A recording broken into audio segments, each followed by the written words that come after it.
আসসালামু আলাইকুম সুপ্রিয় শিক্ষার্থী, কি অবস্থা সবার? আশা সবাই ভালো আছেন। আজকে আমি নিউটনের মাথায় আপেল পড়ার কাহিনীটা তোমার সাথে বিশ্লেষণ করব। মাথায় আপেল পড়ার কারণে তার মাথায় একটা সূত্র আবির্ভাব হয়, যেটা আমরা এখন ভুগছি তার কারণেই।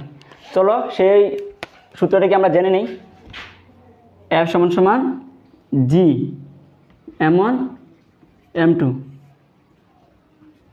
এই সূত্রটা তিনি রেখে গেছেন আমাদের মতো অবাগাদের জন্য। চলো এটা কি দেখি। এল দিয়ে হচ্ছে মহাকর্ষীয় বল, মহাকর্ষীয়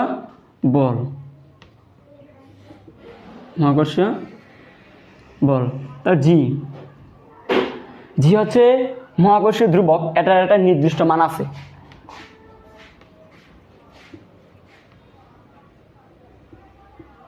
মহাকর্ষীয় ধ্রুবক এর একটা নির্দিষ্ট মান আছে, মানটা হচ্ছে 6.674 into 10⁻⁻11 newton metre square by kg square. তারপর হচ্ছে M1 প্রথম বস্তুর ভর,